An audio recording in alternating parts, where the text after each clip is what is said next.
اللهم صل على محمد وعلى آل محمد كما صليت على إبراهيم وعلى آل إبراهيم وبارك على محمد وعلى آل محمد كما باركت على إبراهيم وعلى آل إبراهيم إنك حميد مجيد. أما بعد فإن خير الحديث كتاب الله وخير هدي هدي محمد صلى الله عليه وسلم وشر الأمور محدثاتها وكل محدثة بدعة وكل بدعة ضلالة. أيها الناس اتقوا الله حق تقاته ولا تموتن إلا وأنتم مسلمون. أعوذ بالله من الشيطان الرجيم. بسم الله الرحمن الرحيم. الذي خلق سبع سماوات طباقا ما ترى في خلق الرحمن من تفاوت فارجع البصر هل ترى من فطور. ബഹുമാന്യരായ സത്യവിശ്വാസികളെ സത്യവിശ്വാസികളെ, പരമദയാലുവായ പടച്ചവന്റെ ആജ്ഞാ നിർദ്ദേശങ്ങൾ ജീവിതത്തിന്റെ നിഖില മേഖലകളിലും കഴിവിന്റെ പരമാവധി ബാധിച്ചുകൊണ്ട് അല്ലാഹുവിനെ ഭയപ്പെട്ടുകൊണ്ട് നല്ല വിശ്വാസികളായിക്കൊണ്ട് ജീവിക്കണമേ എന്ന് ആമുഖമായി ഉണർത്തുകയാണ്, വസീയത്ത് ചെയ്യുകയാണ്. സർവശക്തനായ റബ്ബ് അവന്റെ യഥാർത്ഥ ദാസന്മാരായി ജീവിച്ചു മരിക്കാൻ അല്ലാഹു നമുക്കൊക്കെ തൗഫീഖ് നൽകി അനുഗ്രഹിക്കുമാറാകട്ടെ. ഇന്ന് ജൂൺ 5 ലോക പരിസ്ഥിതി ദിനമായിട്ടാണ് ലോകത്ത് ആചരിക്കുന്നത്. പരിസ്ഥിതി ദിനം എന്ന് പറയുമ്പോൾ നമ്മൾ ജീവിക്കുന്ന നമ്മുടെ ഭൂമി നമുക്ക് വേണ്ടി മാത്രമുള്ളതല്ല, വരും തലമുറയ്ക്ക് വേണ്ടി കൂടി ഉള്ളതാണ് എന്നും അതുകൊണ്ട് തന്നെ ഇന്ന് ജീവിച്ചിരിക്കുന്ന മനുഷ്യരുടെ മോശമായ ഇടപെടലുകൾ കൊണ്ട് ഭൂമി വാസയോഗ്യമല്ലാത്ത രൂപത്തിലേക്ക് മാറ്റരുത് എന്ന സന്ദേശം നൽകാൻ വേണ്ടിയാണ് ഈ ദിനം ആചരിക്കുന്നത്. യഥാർത്ഥത്തിൽ നമ്മൾ ജീവിച്ചുകൊണ്ടിരിക്കുന്ന ഭൂമി നമ്മൾ ആലോചിക്കേണ്ടതാണ്. വിശുദ്ധ ഖുർആനിൽ പല സ്ഥലങ്ങളിലായി ഭൂമിയെ കുറിച്ച് ആലോചിക്കുവാനും ചിന്തിക്കുവാനും ഭൂമിയുടെ സൃഷ്ടിപ്പിന്റെ അത്ഭുതത്തെ കുറിച്ചുമൊക്കെ വിശുദ്ധ ഖുർആനിൽ ധാരാളം ആയത്തുകൾ നമുക്ക് കാണുവാൻ സാധിക്കും. യഥാർത്ഥത്തിൽ എന്താണ് ഭൂമി എന്ന് നമ്മൾ ആലോചിക്കേണ്ടതുണ്ട്. നമുക്കൊക്കെ അറിയാം, നമ്മളൊക്കെ പഠിച്ചിട്ടുണ്ട്. സൗരയുധത്തിലെ 8 ഗ്രഹങ്ങളിൽ ഒരു ഗ്രഹമാണ് ഭൂമി. സൗരയുധം എന്ന് പറയുമ്പോൾ സൂര്യനെ കേന്ദ്രമാക്കി കറങ്ങിക്കൊണ്ടിരിക്കുന്ന 8 ഗ്രഹങ്ങളും 160ഓളം ഉപഗ്രഹങ്ങളും ഏതാനും കുള്ളൻ ഗ്രഹങ്ങളും ഉൾക്കൊള്ളുന്ന ഒന്നാണ് സൗരയുധം. സൗരയുധത്തിലെ സൂര്യനോട് ഏറ്റവും അടുത്ത് നിൽക്കുന്നത് ബുധനാണ്, രണ്ടാമത്തേത് ശുക്രനാണ്, മൂന്നാമത്തേത് ഭൂമിയാണ്. അപ്പൊ സൂര്യനോട് അടുത്ത് നിൽക്കുന്ന മൂന്നാമത്തെ ഗ്രഹമാണ് നമ്മൾ വസിച്ചു കൊണ്ടിരിക്കുന്ന ഭൂമി. വലുപ്പത്തിൽ 8 ഗ്രഹങ്ങളിൽ 5ാം സ്ഥാനമാണ് ഭൂമിക്കുള്ളത്. ഈ ഭൂമി വളരെ അത്യത്ഭുതകരമായ പടച്ചവന്റെ സൃഷ്ടിപ്പാണ്. നമ്മൾ അത് ആലോചിക്കുമ്പോൾ നമുക്ക് മനസ്സിലാക്കാൻ പറ്റുള്ളൂ. അല്ലാതെ ഒരു സുപ്രഭാതത്തിൽ പൊട്ടിത്തെറിച്ചുണ്ടായി ഇങ്ങനെ ഒരു ഗ്രഹം ഉണ്ടായതല്ല.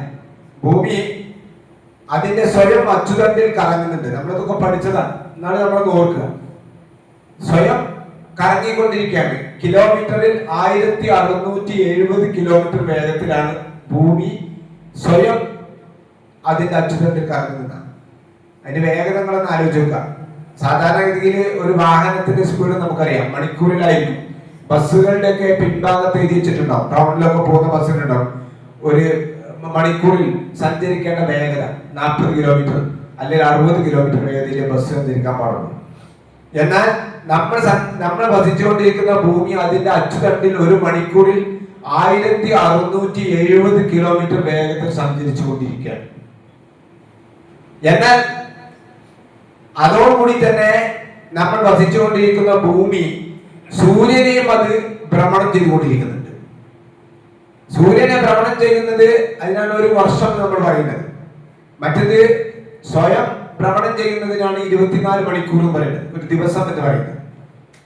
ഇത് നിങ്ങൾ നോക്കണം, സൂര്യനെ ഈ ഭൂമി കറങ്ങുന്നത് അതിന്റെ കിലോമീറ്റർ വേഗത ഒരു മണിക്കൂറിൽ 1,07,280 കിലോമീറ്റർ വേഗതയിലാണ് ഭൂമി സൂര്യനെ ചുറ്റിക്കൊണ്ടിരിക്കുന്നത്. നമ്മുടെ ആലോചനക്ക് അപ്പുറമാണ്. ഒരു മണിക്കൂറിൽ 1,07,280 കിലോമീറ്റർ വേഗത്തിൽ നമ്മൾ വസിച്ചുകൊണ്ടിരിക്കുന്ന ഭൂമി സൂര്യനെ ഒരു പ്രാവശ്യം കറങ്ങിക്കൊണ്ടിരിക്കുന്നത്. അതിനാണ് 365 ദിവസം എന്ന് നമ്മൾ പറയുന്നത്, വർഷം എന്ന് പറയുന്നത്. അപ്പൊ സ്വയം അത് കറങ്ങുന്നു, സൂര്യനെയും അത് ഭ്രമണം ചെയ്തുകൊണ്ടിരിക്കുന്നു. ഇനി നമുക്ക് നിങ്ങൾ ഭൂമിയുടെ രൂപം 23 ഡിഗ്രി ചെരിഞ്ഞാണ് നിൽക്കുന്നത്. നിങ്ങൾ ഗ്ലോബിലൊക്കെ കണ്ടിട്ടുണ്ടോ? നമ്മൾ സ്കൂളൊക്കെ പഠിക്കുമ്പോൾ നേരെയല്ല നിൽക്കുന്നത്, 23 ഡിഗ്രി ചെരിഞ്ഞാണ് ഭൂമി നിൽക്കുന്നത്. എന്താണ് ഈ ഭൂമി അങ്ങനെ 23 ഡിഗ്രി ചെരിഞ്ഞല്ല നിൽക്കുന്നതെങ്കിൽ നമ്മുടെ ലോകത്ത് ഒരിക്കലും ഋതുക്കൾ ഉണ്ടാവില്ല എന്നാണ് പറയുന്നത്. ശാസ്ത്രജ്ഞന്മാർ പറയാം, ഈ വസന്തവും അതുപോലെ തന്നെ ഹേമന്തവും ഗ്രീഷ്മം ഒക്കെ ഉണ്ടാകാനുള്ള കാരണം എന്താണ്? ഭൂമി അതിന്റെ 23 ഡിഗ്രി ചെരിഞ്ഞു നിൽക്കുന്നത് കൊണ്ടാണെന്ന. അല്ലെങ്കിൽ എന്നും ഭൂമിയിൽ ഒരേ കാലാവസ്ഥയായിരിക്കും ഉണ്ടായിരിക്കുക. നിങ്ങൾ ആലോചിച്ച്. മാത്രമല്ല, ഈ ഭൂമിയിൽ മാത്രമാണ് ഇപ്പൊ ഈ 8 ഗ്രഹങ്ങളാകട്ടെ അതിനപ്പുറമുള്ള ഗ്രഹങ്ങളാകട്ടെ ഭൂമിയിൽ മാത്രമാണ് ജീവനുള്ളത് എന്നുള്ളതാണ് ശാസ്ത്രം ഇതുവരെ കണ്ടുപിടിച്ചിരിക്കുന്നത്. അപ്പൊ എന്തുകൊണ്ടാണ് ഇപ്പൊ സൂര്യനെ ഈ സൗരയൂഥത്തിലെ 3ാമത്തെ ഗ്രഹമായ സൂര്യന്റെ തൊട്ടടുത്ത് നിൽക്കുന്ന 3ാമത്തെ ഗ്രഹമായ ഈ ഭൂമിയിൽ മാത്രം ഇങ്ങനെ സൗകര്യം ഉണ്ടായി? സൂര്യനോട് തൊട്ടടുത്ത് നിൽക്കുന്ന ബുധനിലാണെങ്കിലും ശുക്രനിലാണെങ്കിലും അതികഠിനമായ ചൂടാണ്. എന്നാ ഭൂമിയുടെ തൊട്ടടുത്ത് നിൽക്കുന്ന ഇപ്പുറത്തുള്ള അവസാനത്തിൽ നിൽക്കുന്ന പല ഗ്രഹങ്ങളിലും -240 ഡിഗ്രി ഒക്കെയാണ് അവിടെ തണുപ്പ്. അവിടെ ഒരിക്കലും ഒരു ജീവൻ നിലനിൽക്കാൻ കഴിയില്ല എന്നാണ് പറയുന്നത്. സൂര്യനോട് അടുത്ത് നിൽക്കുന്ന ഗ്രഹങ്ങളിലും പറ്റൂല, സൂര്യനിൽ നിന്ന് അകന്നു നിൽക്കുന്ന ഗ്രഹങ്ങളിലും പറ്റില്ല. പിന്നെ എന്റെ ഭൂമിയിൽ മാത്രം ഇങ്ങനെ ഉണ്ടായത്? ഇത് നമ്മൾ ആലോചിക്കേണ്ടുന്ന സംഗതിയാണ്. സർവശക്തനായ പടച്ച തമ്പുരാനാണ് അന്യൂനമായി നമ്മളെ വിശ്വാസികൾ മനസ്സിലാക്കേണ്ട ഒരു സംഗതി. അന്യൂനമായി ഈ ഭൂമിയെ സംവിധാനിച്ചവൻ പടച്ചവനാണ്. യാതൊരു സംശയവും ആ കാര്യത്തിലില്ല. അത്രയും കൃത്യമായി വളരെ ആസൂത്രിതമായി കൊണ്ടാണ് സർവശക്തനായ പടച്ച തമ്പുരാൻ ഈ ഭൂമിയെ സംവിധാനിച്ചത്. ജീവൻ നിലനിൽക്കണമെങ്കിൽ സൂര്യനിൽ നിന്ന് ഇത്ര അകലത്തിൽ ഒരു ഗ്രഹം ഉണ്ടായെങ്കിലേ അവിടെ ജീവൻ നിലനിൽക്കാൻ പറ്റുള്ളൂ. ഇന്നത്തെ ശാസ്ത്ര കണക്ക് പ്രകാരം 1000-ലധികം ജീവവംശങ്ങൾ നമ്മുടെ ഭൂമിയിൽ ജീവിച്ചുകൊണ്ടിരിക്കുന്ന ജീവവർഗങ്ങൾ.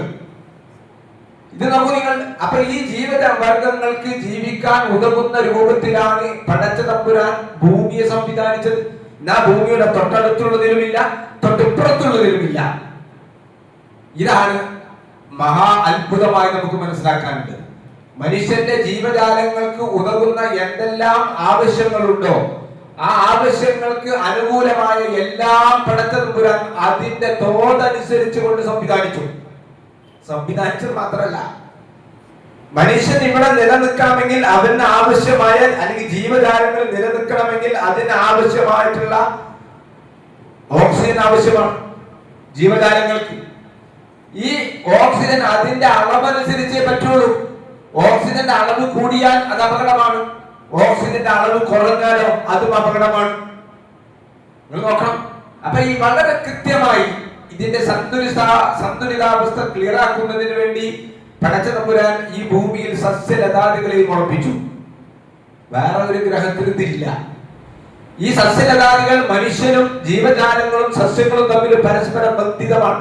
അതുകൊണ്ടാണ് ഈ ജൂൺ 5 ലോക പരിസ്ഥിതി ദിനത്തിൽ മരങ്ങൾ വെച്ച് പിടിപ്പിക്കുന്നത്. ലോകത്ത് നിങ്ങൾ സോഷ്യൽ മീഡിയയിൽ ധാരാളം കണ്ടിട്ടുണ്ടാവും, പത്രമാധ്യമങ്ങളിലൊക്കെ കണ്ടുകൊണ്ടിരിക്കുന്ന മനുഷ്യരും സസ്യങ്ങളും തമ്മിൽ വലിയ ബന്ധമുണ്ട്. നമ്മൾ അന്തരീക്ഷത്തിൽ നിന്നും വലിച്ചെടുക്കുന്ന നമ്മൾ വായുവിൽ നിന്ന് ഓക്സിജനാണ് മനുഷ്യൻ സ്വീകരിച്ചുകൊണ്ടിരിക്കുന്നത്. അവന്റെ ശ്വാസം നടക്കണമെങ്കിൽ പുറത്തേക്ക് അവൻ വിട്ടുകൊണ്ടിരിക്കുന്നത് വലിച്ചെടുക്കുമ്പോൾ പുറത്തേക്ക് വിടുന്നത് കാർബൺ ഡൈ ഓക്സൈഡാണ്. ഈ കാർബൺ ഡൈ ഓക്സൈഡ് ആർക്ക് ആവശ്യമുണ്ട്? സസ്യങ്ങൾക്ക് ആവശ്യമുണ്ട്. സസ്യങ്ങൾ അവരുടെ പ്രകാശ സംശ്ലേഷണത്തിന് അവർക്ക് ഈ കാർബൺ ഡൈ ഓക്സൈഡ് ആവശ്യമുണ്ട്, പുറത്തേക്ക് ഓക്സിജൻ വിടുന്നു. ഈ സന്തുലിതാവസ്ഥ ഇവിടെ നിൽക്കുന്നത് യാദൃശികമല്ല. ഇത് നമ്മൾ കൃത്യമായി വിശ്വാസികൾ എന്ന നിലയിൽ, ഒരു പരിസ്ഥിതിവാദി എന്ന നിലയിൽ അല്ലാതെ തന്നെ വിശ്വാസികൾ എന്ന നിലയിൽ ഇതിനെക്കുറിച്ച് ആലോചിക്കുവാനും ചിന്തിക്കുവാനും നമ്മൾ ഈ സന്ദർഭത്തിൽ ഒരുങ്ങണമെന്നാണ് സൂചിപ്പിക്കാറുള്ളത്. ഞാൻ ഓടി വെച്ച സൂറത്ത് മുൽക്കിലെ 3-ാമത്തെ ആയത്തിൽ എന്ന് പറയുകയാണ്, അള്ളാഹു ഈ ഭൂമിയെ സൃഷ്ടിച്ചിരിക്കുന്നത് അന്യൂനമാണ്. ഒരു ന്യൂനതയും ലോകത്തിന് കാണിച്ചു കൊടുക്കാൻ സാധിക്കൂല. ഖുർആൻ സൂചിപ്പിക്കുന്നത് അല്ലദീ ഖലഖ സബ്അ സമാവാതി തിബാഖ. അല്ലാഹുവിനെ കുറിച്ച് വിശുദ്ധ ഖുർആൻ പരിചയപ്പെടുത്തുകയാണ്. ആരാണ് പടച്ചവൻ? ഖലഖ സബ്അ സമാവാതി തിബാഖ. അടുക്കുകളായ 7 ആകാശങ്ങളെ പടച്ച തമ്പുരാൻ സംവിധാനിച്ചിരിക്കുന്നു. സൂര്യനിൽ നിന്നും വരുന്ന അൾട്രാ വയലറ്റ് രശ്മികൾ, കോസ്മിക് രശ്മികൾ, അത് ജീവജാലങ്ങളിലേക്ക് വന്നു കഴിഞ്ഞാൽ, ഭൂമിയിലേക്ക് നേരിട്ട് വന്നു കഴിഞ്ഞാൽ സ്വാഭാവികമായും ഇവിടെ അത് ഒരുപാട് അപകടങ്ങൾ ഉണ്ടാക്കും. അതിനാണ് ഓസോൺ പാളികൾ എന്ന സംവിധാനം പടച്ചതമ്പുരാൻ സംവിധാനിച്ചിരിക്കുന്നത്. പലപ്പോൾ നിങ്ങൾ കേട്ടിട്ടുണ്ടായിരുന്നു, ഓസോൺ പാളികൾക്ക് വിള്ളൽ സംഭവിച്ചു കഴിഞ്ഞാൽ സൂര്യനിൽ നിന്നും വരുന്ന അൾട്രാ വയലറ്റ് രശ്മികൾ, അതുപോലുള്ള കോസ്മിക് രശ്മികളൊക്കെ മനുഷ്യന്റെ നിലനിൽപ്പിന്റെ അപകടമാണ്. അതുകൊണ്ട് നമ്മൾ ശ്രദ്ധിക്കണം. ചില വാതകങ്ങൾ ഉപയോഗിക്കുമ്പോൾ പുറത്തേക്ക് വിടുന്നത് അതാണ് എന്ന് സൂചിപ്പിക്കുന്നതാണ്. അള്ളാഹു തന്നെ സൂചിപ്പിക്കുകയാണ്, മേലാപ്പായി പടച്ചതമ്പുരാൻ ആകാശത്തെ സംവിധാനിച്ചിരിക്കുന്നു. നീ ആകാശത്തേക്ക് നോക്ക്, ആകാശത്തേക്ക് നീ നോക്കി, എന്തെങ്കിലും ഒരു പൊരുത്തക്കേട് നീ കാണുന്നുണ്ടോ? നിങ്ങൾക്ക് കാണാൻ സാധിക്കുമോ?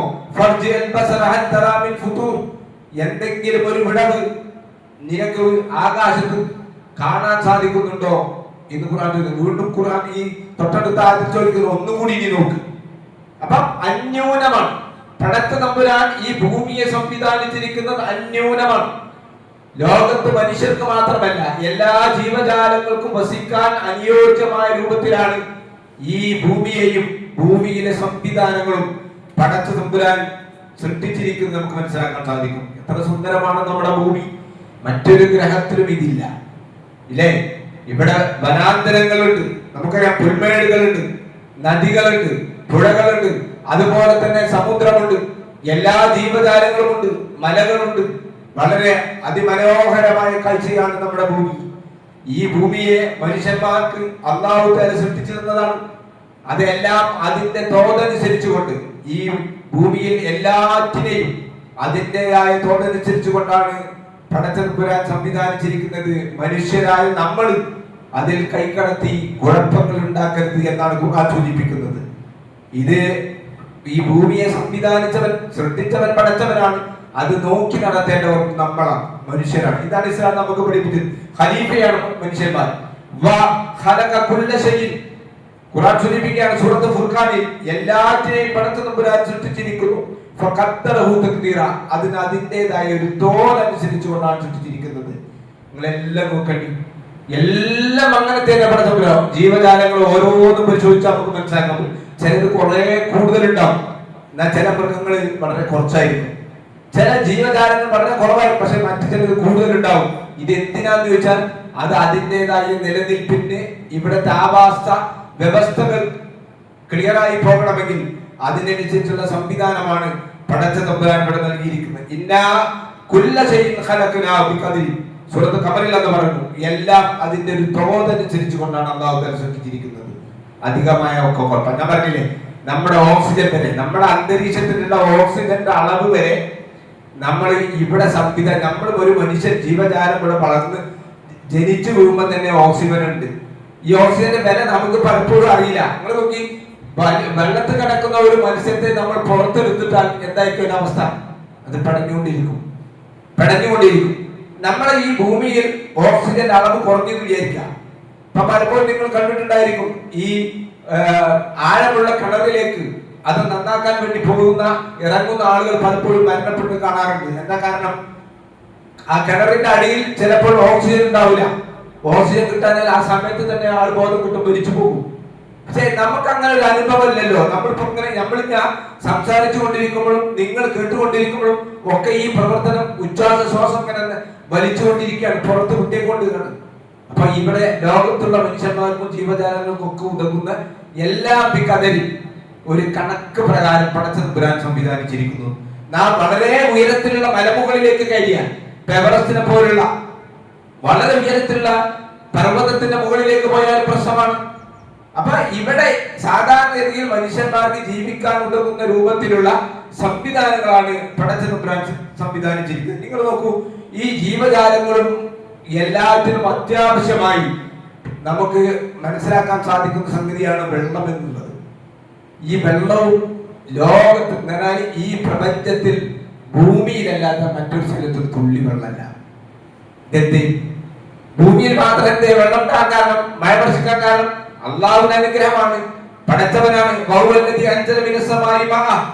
അവനാണ് നിങ്ങൾക്ക് ആകാശ ലോകത്തിൽ നിന്ന് വാനലോകത്തിൽ നിന്നും മഴ വർഷിപ്പിച്ചു തന്നവൻ.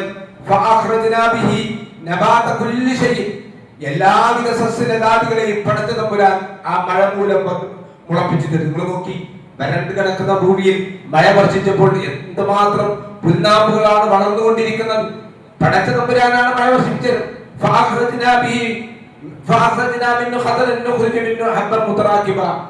ഇടതൂർന്ന ധാന്യങ്ങളും അതുപോലെ തന്നെ പഴവർഗ്ഗങ്ങളും പച്ചക്കറികളും പടച്ച തമ്പുരാൻ നിങ്ങൾക്ക് സൃഷ്ടിച്ചു തരുന്നു.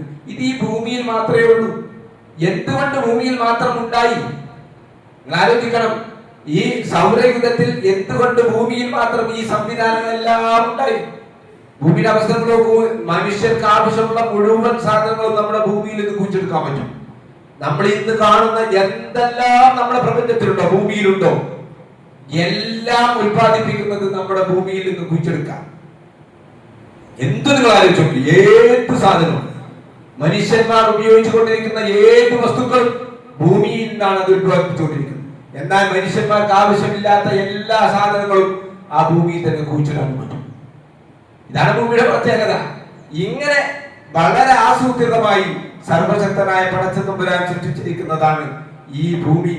അതുപോലെ തന്നെ ഈ സസ്യലതാദികളും ജീവജാലങ്ങളും വളർന്നു വരാൻ ഇവിടെ ജീവിക്കാൻ ഉതകുന്ന മഴ വർഷിപ്പിച്ചവരും പടച്ചവനാണ്.